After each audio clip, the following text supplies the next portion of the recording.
Jump right in. So the first talk is going to be presented by Viktor Miruchna from TU Berlin on GelTouch, localized tactile feedback through thin film programmable gel. And I should say that according to the program, this paper received a Best Paper Honorable Mention Award. So why don't we congratulate the speaker for that now. And along that note, remember to vote for the Best Talk Award in the application. So with that, Viktor, thanks. Thank you very much, and good morning. My name is Viktor Miruchna, and I'm currently a grad student at TU Berlin, and today I will talk about our new technology, GelTouch. GelTouch is a multi-touch, tactile feedback technology which can be used with regular touch screens. Such screens are flat. They currently don't allow for eyes-free interaction. While with GelTouch, we add a thin layer on top. Areas within that layer can be changed from soft to stiff. This way, we can create tactile UI elements such as buttons dynamically, anywhere on the screen and in any shape. That allows us to provide for eyes-free interaction and tactile guidance. So the GelTouch technology is composed of two main parts. First, we have the hydrogel, and then we have the activation technique to do the trigger of the hydrogel.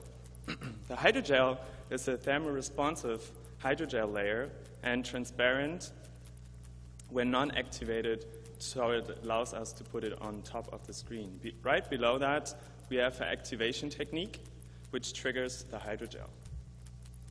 So when we take a closer look how that works, we apply current to the activation element and locally rises the temperature, which creates the sensible tactile area. These two components enables us to create localized tactile feedback through thin programmable gel. So the applications are various. On one hand, we can allow, with GelTouch, eyes-free interaction, for example, while driving. Also, providing tactile UI elements to users, it can allow them to better control their input and to fully focus on their game and not worrying about misplaced input. Secondly, GelTouch can be used for wearables since it's bendable. So let me just shortly present the most related work you might all know already. First, Tesla Touch by about 2010, they create illusions of dynamically textured surfaces with electrostatic vibration. They focus on one single touch point with their input. Secondly, Tactus, which is already on the market with their product form, uses microfluidic technology to create guidance while typing. They have predefined keyboards, layouts. That's what they do. And secondly and thirdly, we have mud pads, a mud pad which uses ferrofluids to locally change its viscosity, and they use on-top projection to have the UI elements visible. So the benefits of using hydrogels for tactile feedback are various. As I mentioned before, it's transparent when non-activated and allows the usage on regular touchscreens. Since it's a continuous medium and not limited to discrete predefined shapes, that's one another advantage of it. Thirdly, since it's highly localized and put into any shapes when synthesizing it, it allows to create bendable, flexible shapes in various forms.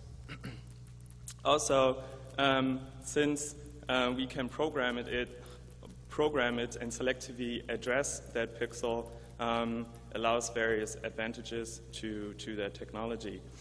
And since it's a small form factor, we can create thin layers on top of the touchscreen. And not to forget, we can create multi-touch output, meaning to provide different tactile sensations to individual fingers. So the implementation, first I want to talk about the hydrogels a little more in detail. So take a look at the macroscopic scale, we see two different states. First is a non-activated, where the hydrogel is soft, and the activated one in which the hydrogel is stiffer compared to the non-activated one. The division of these two states is created by the threshold of 32 degrees Celsius. By applying heat to the non-activated one, we can transmit to the activated state, which creates the properties we want to use for our tactile feedback. This process is reversible, which we utilize for our technology. So dive in a little more. On a macroscopic scale, we see that the polymers are swollen in water and collapse as soon as we get into the activated state.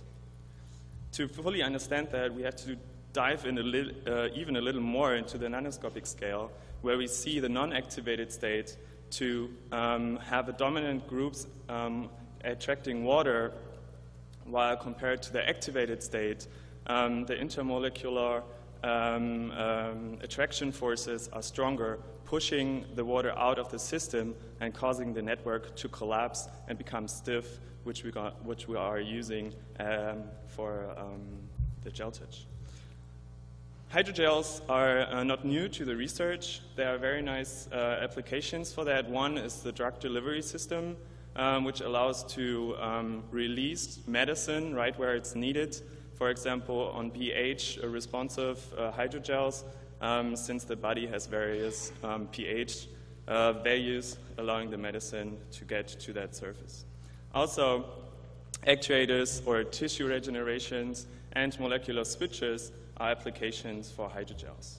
So let me talk a little more about the activation technique, which is one key property of GelTouch. And first, we have indium tin oxide, commonly known as ITO, which is a conductive material on a thin plastic layer. By engraving shapes with a laser cutter into the ITO, we can create outline areas or solid elements by applying more heat, using the advantage of hydrogel's continuity. The nice thing about using ITO is that we can layer it and create more freedom and activation, and create superimposed or compounded shapes with this. So creating even smaller tactile elements, we attached electrodes directly to the ITO, which allowed us to locally rise the temperature by applying current without any predefined shapes. We created a 6x6 multiplexing matrix of selectively addressable tactile elements we so-called taxel. We believe that industrial production, we can create a higher resolution with their taxels, and in the near future, we can create them as small as pixels. And thirdly, we used resistive wire to create predefined outlines. By connecting the resistive wire to a power source, we very locally heat up that system. So, in order to give you an impression how the hydrogel feels like in both states, I would ask you to look at me really quick. And we do the so-called steak test, you might know. So I would ask you to use your index finger and push into the lower part of your thumb, which is representing the non-activated state. And by pinching the thumb and the pinky together, you can feel a difference in stiffness. Can you get it? So this is how the GelTouch difference is, I can convey that information to you. So the evaluation of that system, we did twofold. First, we did a force measurement of a 4 centimeter gel sample, which we intruded and measured the resistant force. So we found out that the non-activated state for this measurement was 25 times stiffer when activated compared to the non-activated one. Further, we did a preliminary user study in which we investigated how accurately they can detect the activated edge. Behind a visual barrier, 6 participants ran through 16 trials in which we asked them to slide from left to right until they detect the activated edge. They detected it correctly by a percentage of almost 95%. Next, we built a prototype in which we showed 3 different types of tactile UI elements. Our prototype is a 7-inch resistive touchscreen, which allows us to run all 3 applications with the same prototype. So the first application and UI element are buttons, which allows tactile hints, where the user can feel boundaries in their virtual buttons. That allows ice-free dialing or typing. Further, a tactile slider is placed next to the gallery, and by mapping the tactile elements to the picture, allows the user to have a tactile navigation while scrolling. That can be used, for example, for ice-free volume adjustments or similar. And last, we utilize the continuous advantage of hydrogels to create a solid thumbstick. Implemented in a game, we can allow the user to fully focus on the game and not worrying about losing grasp of the thumbstick and loses because of misplacement of the finger. So we believe that hydrogels holds a big potential for tactile feedback. And in the future, we aim for various parts to increase that technology. So first, currently we have an activation speed of almost 2 seconds. And in the future, we aim to increase that activation speed, for example, by using different solvents. At the moment, it's water by 90%. And by using a solvent, for example, ethanol, we can create faster activation due to its probabilities. To detect the state of the hydrogel and use the activation more efficiently, we want to shift from an open loop approach to a closed loop approach to reduce the energy consumption. And lastly, as I was mentioning before, the limiting factor for the resolution of the activation of the gel is now the activation technique. So by industrial manufacturing, we believe to increase the resolution of that system quite fast, and the vision is to create the tactile elements as small as we have pixels on their touchscreens. So in summary, we present GelTouch, which is a hydrogel-based tactile feedback system with various advantages, 3 different activation techniques to activate the gel, and we did a first evaluation of that system where we found out that it is 25 times stiffer already and can be detected accurately by 95%. So thank you very much, and I'm now happy to answer any questions.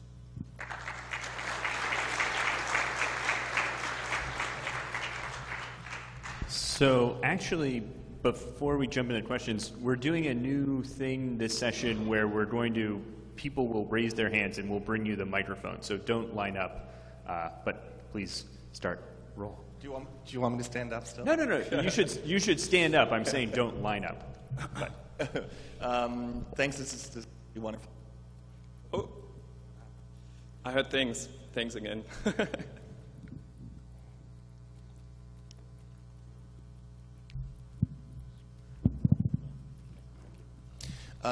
So these hydrogels, are they toxic? There is some toxic elements to them, isn't there? Not at the moment when they're synthesized. Before the synthesis, the monomer is toxic, but not when it's synthesized. Okay. So the polymer itself causes no harm. But there are studies on different hydrogels which are even bioapplicable. Right. Because one of the issues is you need to put them in this plastic bag, and when you think about putting that over an iPad or something like that in production, do you have any suggestions? Like the material needs to be elastic, and, yeah. and that doesn't seem to be what you're doing, right? You're just using regular plastic. Actually, we used a very thin film on yeah. top of it, so you can touch it which is polyurethane, which is very thin and very elastic. That allows us to create better tactile feedback, since finding a right polymer on top of it is quite hard to with all the properties we want. But we think to investigate more into it, we can find a very thin layer for example, graphics, which can be used on top of it. That shouldn't be the problem. Thank you. There's a question up there. Oh, there are 2 questions up there. I like that. Thanks very much for your talk. So I have 2 quick questions. One is, what does this layer on top of the touchscreen do to the sensitivity of the touchscreen if you studied it? And 2, can you map, in terms of like milliliters or some volume of the gel that you use to the resolution of the point that you can get versus if you had a surface that you were trying to sort of send tactile feedback to? Okay, can you repeat the first question again? First question was, what does it do to the sensitivity of the touch screen if you measured that? Like, does it have no effect at all, or do you anticipate? So we didn't quite investigate that problem, but we believe when we can create it very, very thin, you can use it, and it doesn't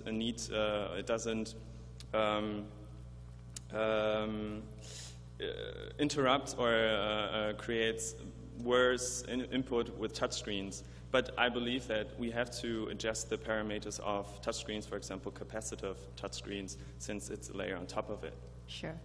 And then the second question was, is there any mapping between, let's say, the milliliters, I'm making this up, some mapping between the amount of hydrogel you use and whether you can resolve just point touches versus surface type tactile feedback?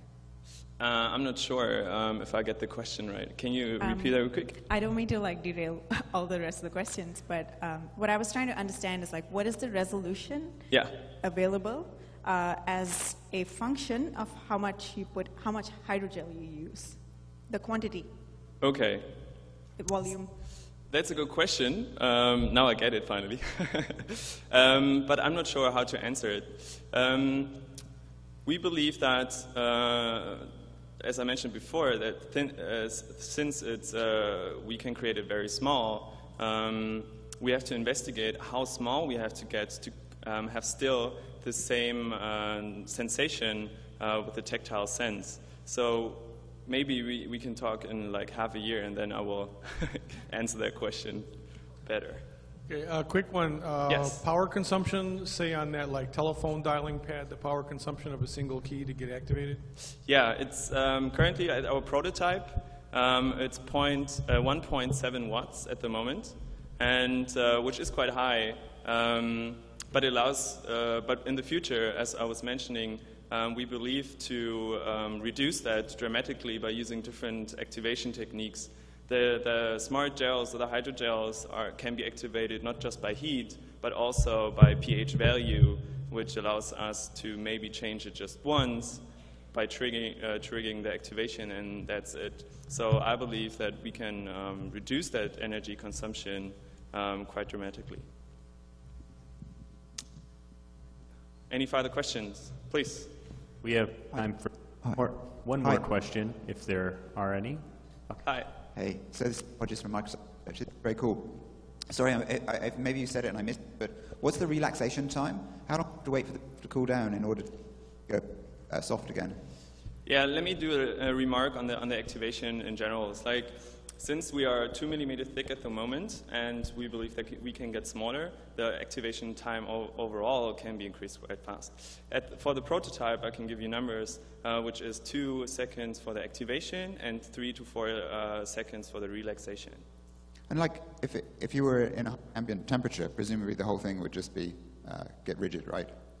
Ambient temperature was in the 30s.